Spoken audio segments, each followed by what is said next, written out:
Bonjour à tous, je vous propose de commencer.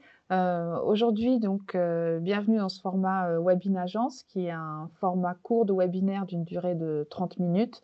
Aujourd'hui, il est dédié à la publication e-mode de vie. C'est le numéro 2 qui est sorti en toute fin d'année 2024 et qui, s'intéresse, à l'achat immobilier des employés et des ouvriers. Nous allons avoir un webinaire, comme d'habitude avec, un temps de présentation d'à peu près 15 minutes et ensuite il y aura un temps de questions-réponses suite, à cette première présentation. Pour cela, je vous invite à noter, au fil de la présentation si vous avez déjà des réactions ou des questions dans l'onglet, conversation. Je vous rappelle que ce webinaire est enregistré puisqu'il fera l'objet d'un replay qui sera en ligne ensuite sur notre, site internet.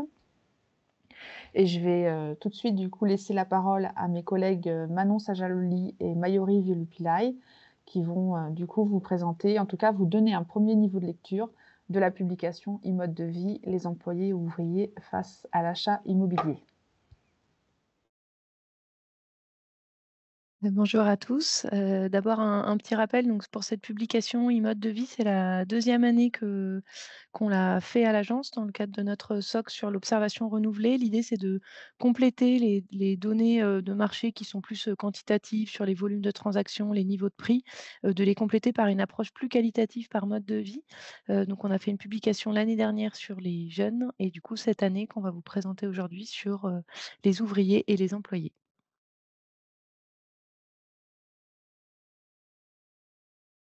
Alors, on va débuter avec, quelques chiffres clés.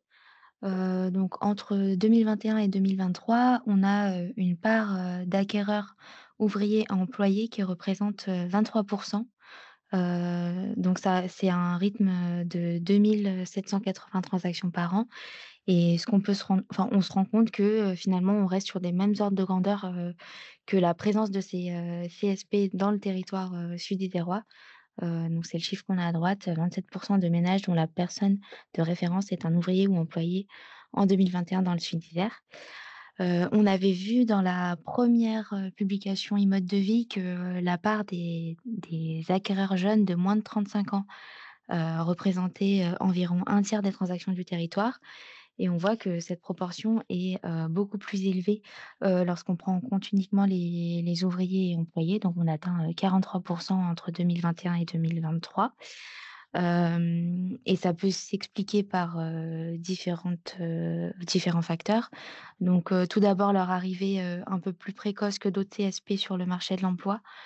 Et donc, on a une accession à la propriété qui se fait, plus tôt généralement et on peut aussi se dire qu'avec des perspectives de carrière qui peuvent être, parfois plus limitées que, d'autres CSP, on ressent finalement quelque part ce besoin de constituer un patrimoine qui est, il y a un patrimoine immobilier sécurisant qui se fait ressentir assez tôt en fait finalement dans le parcours résidentiel de ces, catégories socio-professionnelles. Hem et donc là, sur les types de biens qui sont acquis entre 2021 et 2023, en volume, on va voir que le type de bien qui est privilégié lors d'un achat immobilier, c'est avant tout l'appartement ancien, peu importe la CSP, donc qu'on soit ouvrier, employé ou autre. Hem Et on voit aussi que, dans les jeunes ouvriers employés de moins de 35 ans sont surreprésentés aussi dans l'acquisition d'appartements anciens. Mais en proportion, ce qui ressort, c'est que les ouvriers employés achètent moins d'appartements que, d'autres CASP, autant de maisons, mais surtout davantage de terrains à bâtir. Donc, les terrains à bâtir représentent, 1/3 des non, les ouvriers employés représentent 1/3 des acquéreurs de terrains à bâtir, sur cette période-là, donc, 2021-2023 et ça peut s'expliquer aussi, par le fait que, les terrains à bâtir permettent, une certaine maîtrise du budget à travers la construction progressive du logement et notamment, l'autofinition et on peut aussi supposer que ces terrains à bâtir représentent, un idéal résidentiel de construction de sa propre, maison pour ces CSP-là. Si on se concentre sur les caractéristiques des biens qui sont acquis, on voit que les ouvriers et employés font des certaines concessions, lors des achats immobiliers et ça se voit particulièrement dans les maisons qui sont acquises, qui sont généralement plus petites, avec, moins de pièces. Donc c'est ce qu'on voit dans le graphique, qui vous est présenté, en bas à droite où on va retrouver les ouvriers employés qui sont davantage présents dans l'acquisition de maisons de 3 ou 4 pièces, alors que les autres, CSP seront, davantage, présents sur, l'acquisition des maisons, de 5 pièces et plus. Et on voit aussi que c'est la concession est aussi faite sur, la surface des jardins qui est globalement plus petite, lorsqu'on achète une maison, de l'ordre d'une centaine de mètres carrés, quelle que soit la localisation dans le Sud-Isère.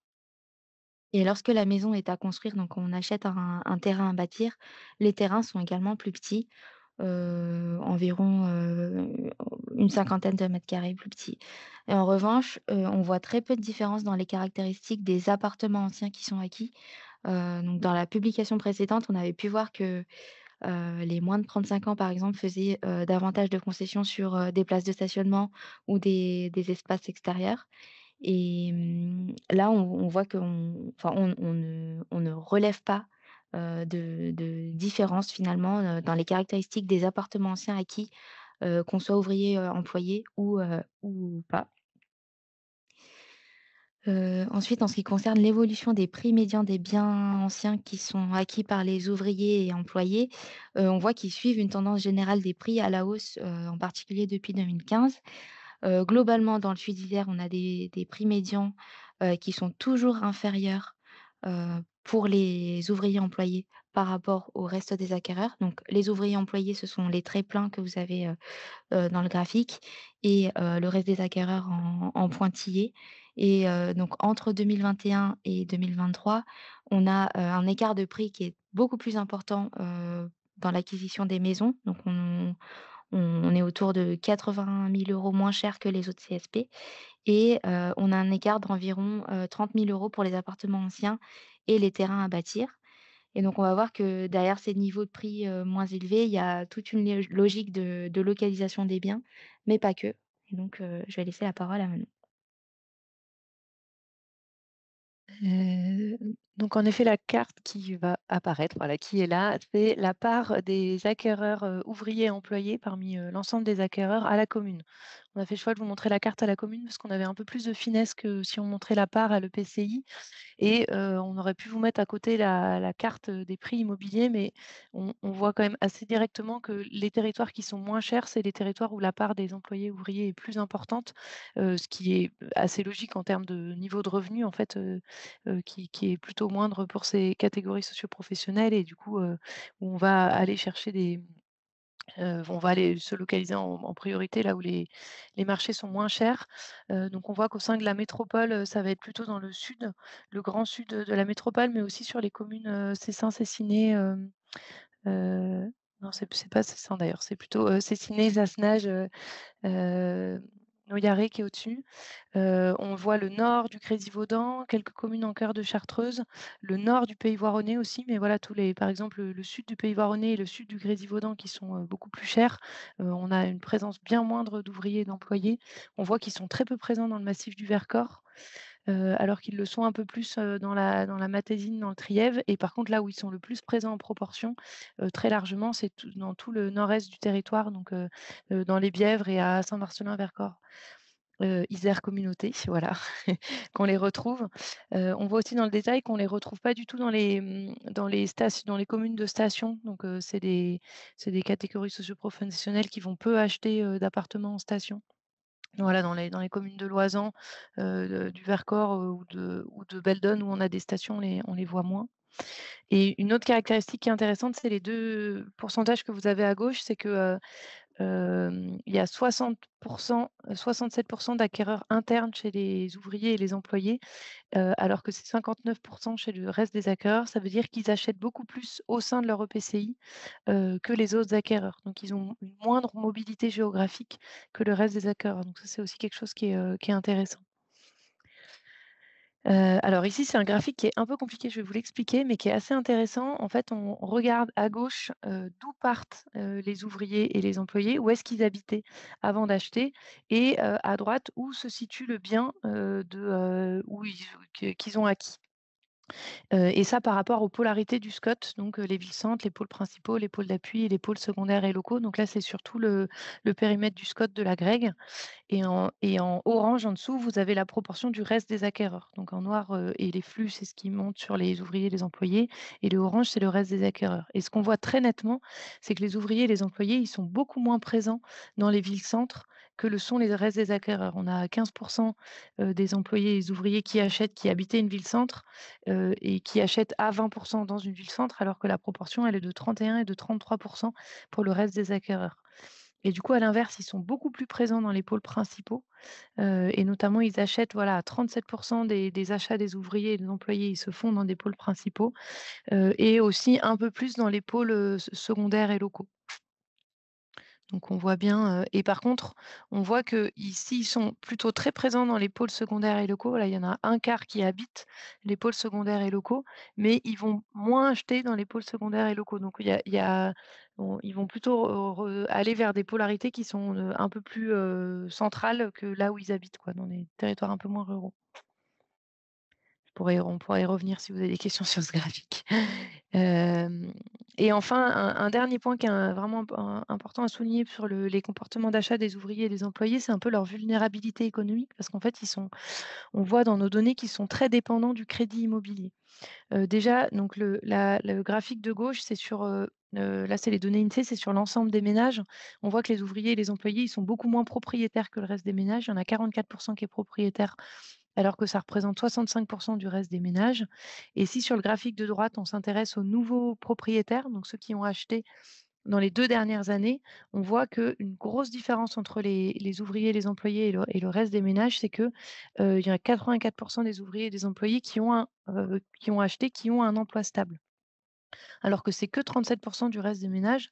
Donc en fait, ça montre qu'avoir un emploi stable, c'est un peu une condition, peut-être pas sine qua non, mais presque, pour les ouvriers et les employés pour pouvoir accéder à un logement et c'est parce qu'en fait, ils sont beaucoup plus dépendants du crédit immobilier parce qu'ils ont moins d'apports et des revenus moindres, donc ils dépendent plus du crédit immobilier et donc du coup, ils ont cette condition forte d'avoir un emploi stable pour pouvoir acheter un logement, ce qui est vraiment beaucoup moins le cas des autres, catégories socio-professionnelles. Et du coup, c'est la dernière, diapositive. Ce qu'on voit, c'est que dans les périodes où il y a des retournements de marché, dans les périodes de crise immobilière ou économique, il y a une part, des ouvriers et des employés parmi les acquéreurs qui diminue. Donc c'est très nettement le cas en 2012, quand on a eu un resserrement du marché, un peu l'après-coup qui est arrivé en France de la crise, immobilière de 2008, on voit qu'elle a été surtout prégnante en fait. On l'a plutôt vu nous, localement dans les marchés en 2011-2012 et là on voit bien la baisse de la part des employés ouvriers et surtout c'est le cas en ce moment où on voit que voilà, en volume, on voit bien l'effondrement des transactions en 2023 et on sait aussi que c'est le cas en 2024 et en fait, on voit que les ouvriers et les employés, c'est les premières catégories socio-professionnelles qui pâtissent, de cette crise et qui, du coup, ne peuvent plus accéder à la propriété, parce qu'ils dépendent, plus durement du crédit, dont les taux d'intérêt augmentent, l'accès au crédit se durcit et en plus, les prix immobiliers restent quand même relativement hauts, même s'ils ont un petit peu diminué, mais ils restent quand même très élevés et donc du coup, voilà, c'est vraiment les 1 catégories de ménages qui ne peuvent plus accéder, à la propriété.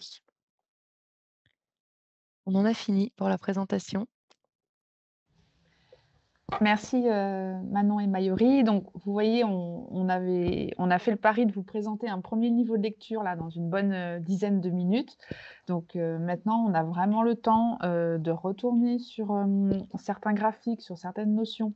Si vous avez des questions de compréhension, un besoin d'éclairage complémentaire sur, d'autres, sujets d'autres, contenus qui sont présents dans la publication. Voilà, c'est le moment, des réactions et des questions.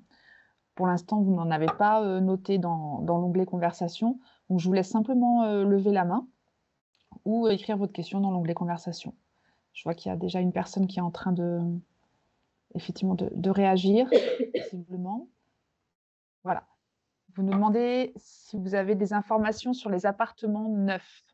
Alors, si vous voulez des précisions, on peut aussi demander à la personne de prendre la parole, si c'est clair. Sinon, je vous laisse répondre.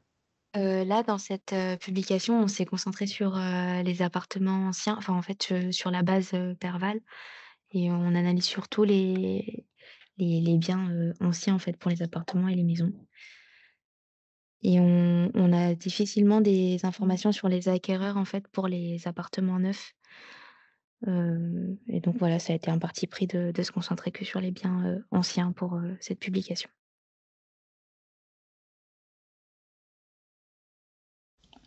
Effectivement, c'est bien de le repréciser. Est-ce que du coup, vous avez d'autres questions ou compréhensions ou autres réactions sur l'ensemble des données qui vous ont été présentées?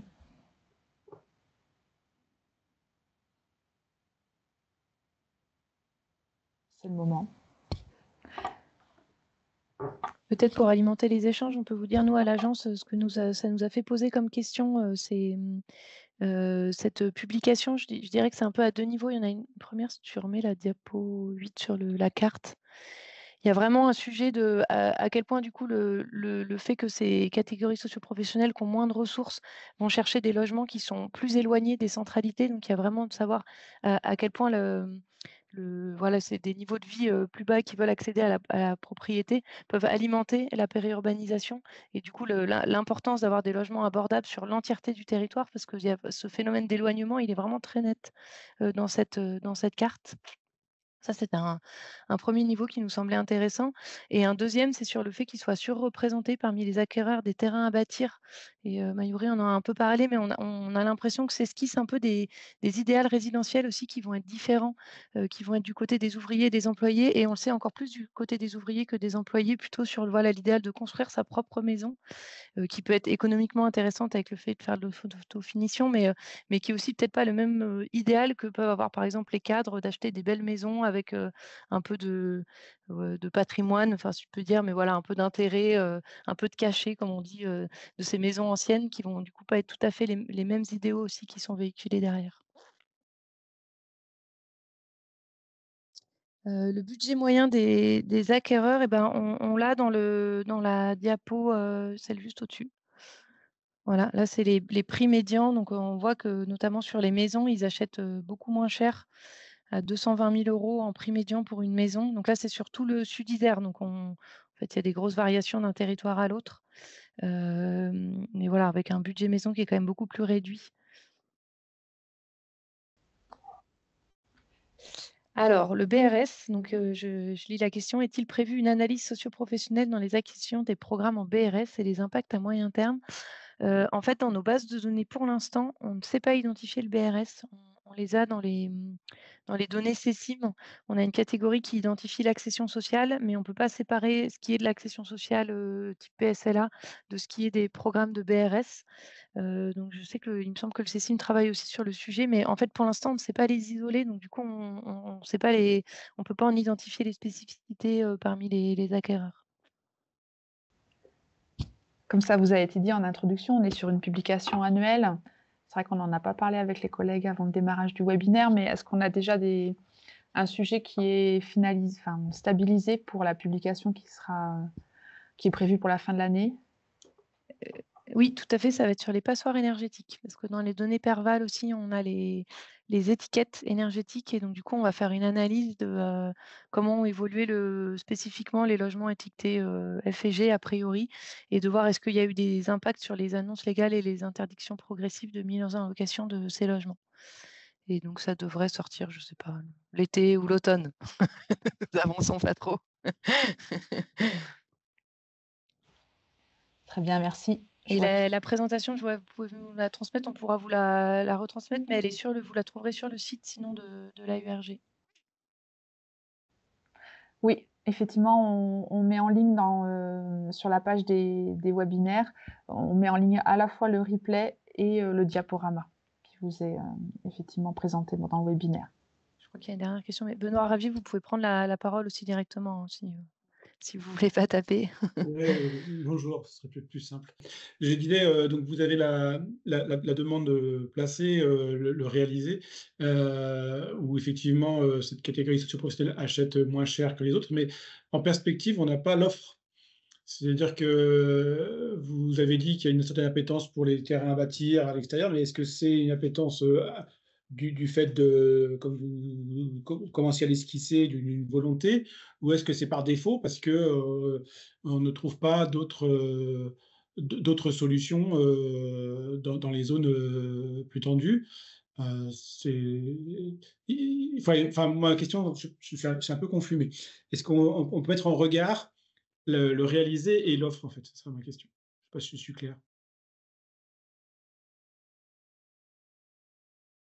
Ah, c'est une très bonne question, non, nous, on a que les transactions effectives qui sont des bases de données remontées par les notaires.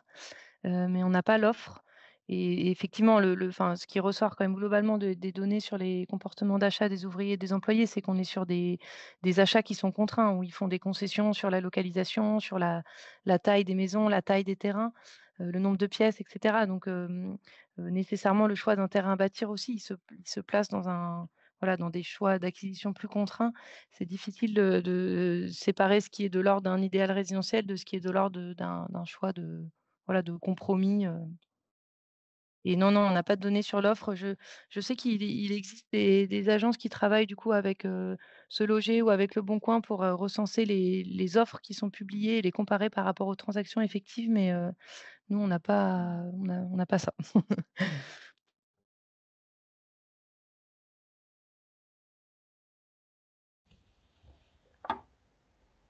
Très bien. Donc si c'était la dernière question, monsieur Ravier? Je vois que vous êtes à nouveau en train d'écrire. Oui, oui, c'est la dernière question. Merci. OK, bon, ben, parfait. Donc s'il n'y a pas d'autres, questions ou réactions, on vous propose donc de clôturer ce webinaire. Merci à tous pour votre, participation et bonne suite d'après-midi. Au revoir.